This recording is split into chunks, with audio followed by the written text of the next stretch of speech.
In this segment, I will continue my introspection regarding patriotism and opposing the occupations of Iraq and Afghanistan.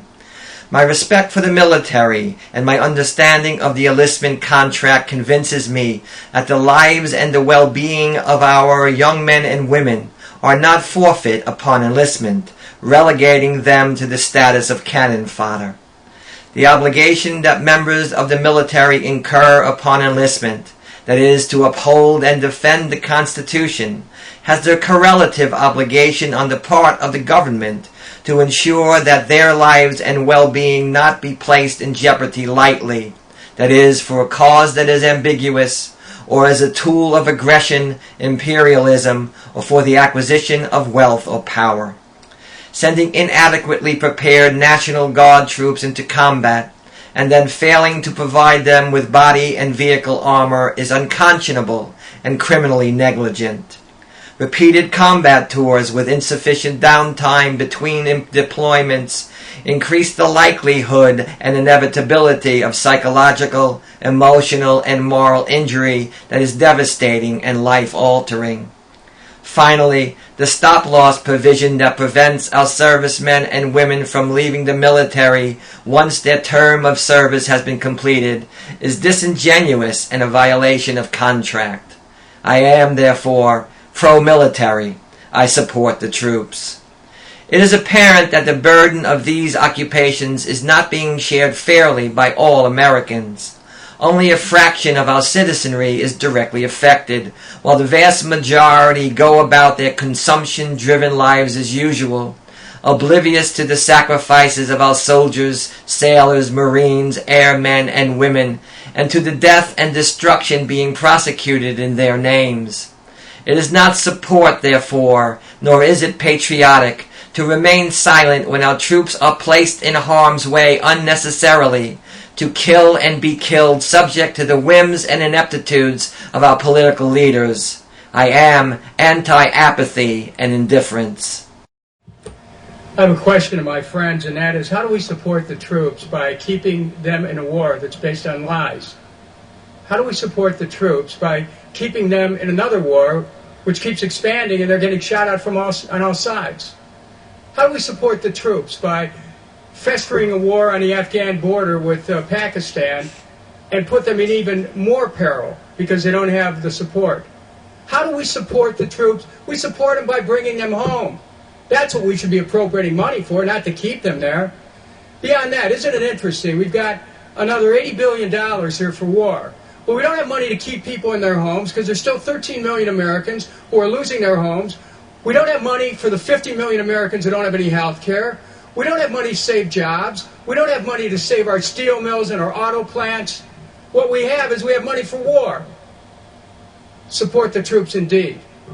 America has to start taking care of things here at home. And we can't do it by continuing to support wars that are based on lies. The Democrats took control of the Congress based on opposition to the war. We should be opposing this war instead of deferring to the president. We have the constitutional obligation under Article 1, Section 8 of the Constitution to decide whether war should continue or not. We should end it here. We shouldn't be continuing it. I yield back. I have learned that if patriotism means unquestioning allegiance and blind obedience, such patriotism is inconsistent with democracy and with basic human decency. Such patriotism is an abeyance of our human reason. Such patriotism is inhumane and immoral. Such patriotism is to surrender our power to think critically. Such patriotism is a profound failure, both intellectually and morally.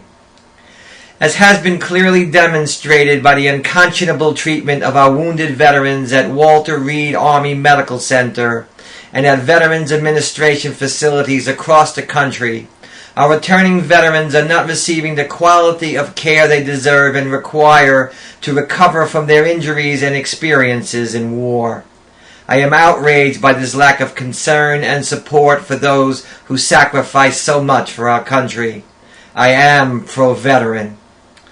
The fundamental moral principle of respect for persons requires that we protect those most vulnerable from being enticed, seduced, brainwashed and deceived into becoming complicit in crimes of aggression and cannon fodder for corporate war profiteers and opportunists. We are morally obligated, therefore, to protect our impressionable young people by striving to ban recruiters from our high school and colleges, and by urging our representatives to rescind the No Child Left Behind Act's military recruitment provision, which requires schools, in order to receive their financial assistance, to provide military recruiters with students' contact information. Second, we must shut down the abomination termed the Army Experience Center, which manipulates our children through the use of video games to enlist and to believe that war is a game. Third, we must inform the underprivileged who see the military as their only alternative to poverty, crime, and unemployment, of other educational and employment opportunities available to them other than by joining the military. Finally, we must make clear to all prospective enlistees the realities of military service, the horrors of war and the immorality and futility of the war and occupation in Iraq, Afghanistan, and Pakistan. I doubt this information is contained within a recruiter's motivational packet of hats, t-shirts, bumper stickers, and violent video games. With the potential enlistees facing the inevitable prospect of fighting an immoral war of aggression, I am anti-recruitment. The fact that so many of our heroic sons and daughters are languishing abandoned, their emotional and psychological injuries untreated, and their needs ignored is a national tragedy and disgrace. The fact that America has become isolated in the world, respected no longer for our ideals but feared for our brutality, no longer admired for our values of justice and freedom, but hated for our hypocrisy and intolerance, should bring a tear to the eye and anger to the heart of every true patriot. I am pro-America. As a result of this exercise in self-examination, I have realized that I am anti-aggression, anti-unjust, immoral, and unnecessary war, but not anti-war. I am anti the Iraq and Afghanistan occupation, anti the Obama administration strategy for Afghanistan and Pakistan, anti-rogue nation, and anti-recruitment. In addition, I am pro-military, pro-veteran, and pro-America. I have realized as well that the outrage I feel regarding the corrupting and disgracing of America by those political leaders and their co-conspirators who cherish not our values and way of life, but only wealth and power requires, no demands, the true patriot to embrace truth and to cry out in condemnation and protest. Finally, despite the criticisms and disparaging comments and accusations by credulous veterans against my opposition to the occupation of Iraq, Afghanistan, and the war in Pakistan, I have realized that my activism and dissent are an expression and a fulfillment of my moral and patriotic duty. I am confident, therefore, that I am more the patriot today as I demonstrate for peace than when I wore the uniform of a United States Marine. We're destroying our nation's moral and fiscal integrity with the war supplemental. Instead of ending wars in Iraq, Afghanistan, and Pakistan now, by appropriating only enough money to bring our troops home, Congress abdicates its constitutional authority, defers to the President, and asks for a report. That's right. All we're asking for is a report on when the President will end the war. Another $106 billion. And all we get is a lousy war. Pretty soon, that's going to be about the only thing made in America.